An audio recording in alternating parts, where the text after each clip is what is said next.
கொஞ்சம் கடினமாக உழைத்தாலும் 5% இன்கிரிமெண்ட் போட்டவன் எவன்? அவன் இவன் என்ற ஏகவசனம் வேண்டாம். HR-இடம் கேட்டால் அதற்கு தக்க பதில் கூறுவார்கள். அப்படியானால் தங்களை விட மற்றவருக்கு இங்கு அதிகாரமோ? இன்கிரிமெண்ட் போட்டது கணித்துதான் போட்டிருக்கிறார்கள். செய்த வேலையை பொறுத்துதான் இன்கிரிமெண்ட். அதனால் தான் தினந்தோறும் நான் செய்த வேலையிலே நீங்கள் தவறு கண்டீர்களோ? ஆம், பழுதுள்ள வேலை இருந்ததால் இன்கிரிமெண்ட்டுக்கு அருகதை இல்லை என்று தடுத்து கூறியவன் நான் தான். யார் இந்த கயவன்? All department human resource head HR. HR-ஆ? உங்களுக்கு வேறு வேலை இல்லை என்பதற்காகத்தான் எங்கள் வேலையில் குற்றம் கண்டீரோ? என்ன குற்றம் கண்டீர்? முதற்கண் உன் ஷிப்ட் டைமிங் என்ன? First shift 9 o'clock. First shift என்றால் நீ சரியாக 9 o'clock வராமல் போனதுக்கான காரணம்? அது இன் டைம் பிரச்சனை, நீ வேலை பிரச்சனைக்கு வாரும். எம்ப்ளாயிக்கு முதலில் ஷிஃப்ட் டைமிங் தான் முக்கியம், அதைத்தான் புரிந்து கொள்ள வேண்டும். இன் டைமிங், டீ பிரேக், ஒர்க் அவர், லஞ்ச் பிரேக், ஒர்க் அவர், அவுட் டைமிங் அனைத்தும் அறிவோம். அது பற்றி உமது அறிவுரை தேவையில்லை. எனக்கு வேலை செய்ய தெரியும். எல்லாம் தெரிந்துவிட்டால் செய்யும் வேலையில் பிழை இருக்காது என்று அர்த்தமா? அது பற்றி நான் குற்றம் கூறக்கூடாதா? HR என் பணியிலே குற்றம் கூறுகிறாராம். கூறும் கூறும் கூறி பாரும். Employees behave corporate. உங்களுக்குள்ள கான்வர்சேஷன் தேவைதான், ஆனா அதுவே ஆர்குமெண்ட்ஸா மாறிடக்கூடாது. சண்டையும் சச்சரவும் HR-இன் பரம்பரை சொத்து.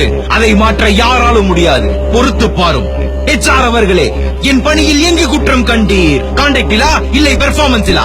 பெர்ஃபார்மன்ஸில் குற்றம் இல்லை, இருந்தாலும் அதை சரி செய்து கொள்ளலாம். கான்டாக்டில் தான் குற்றம் இருக்கிறது. என்ன குற்றம்? எங்கே தினம் நீ என்ன செய்கிறாய் சொல்லும்?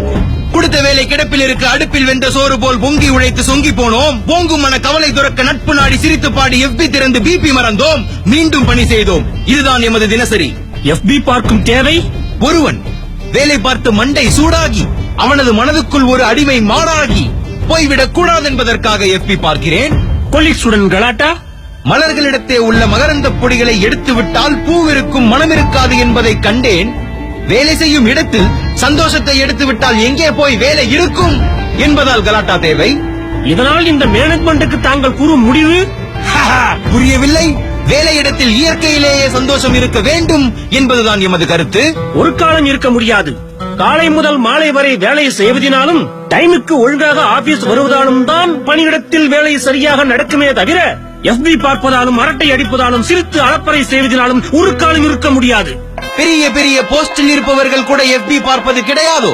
Facebook ஆபீஸில் பணிபுரிவர்களாக இருந்தாலும் கூட ஆபீஸ் வேலை என்று அவர்கள் அக்கௌண்டை ஒரு காலம் ஓபன் செய்யக்கூடாது. கூகுளில் வேலை செய்பவருக்கு 17-14 லோகத்தில் இருக்கும் எம்ப்ளாயிஸுக்கும் அதே ரூல்ஸ் தான். ஒர்க்கில் நீ செய்வதல்லாமல் உனக்கு உதவுகிறாளே இன்னொரு HR, அவளுக்கும் அதே நிலைதானோ? அவளுக்கு மட்டுமல்ல, நான் அன்றாடம் ரிப்போர்ட் செய்யும் MD, CEO, COO, மேனேஜர் அவர்களுக்கும் அதே விதிப்படிதான். உண்மையாக உண்மையாக நிச்சயமாக நிச்சயமாக உமது HR பாலிசியின் மீது ஆணையாக, MBA HR மீது ஆணையாக. HR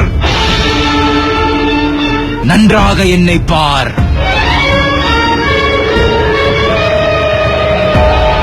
டேய் எம்ப்ளாயி, நீ பேப்பர் போட்டுட்டு கூட போய்க்கு.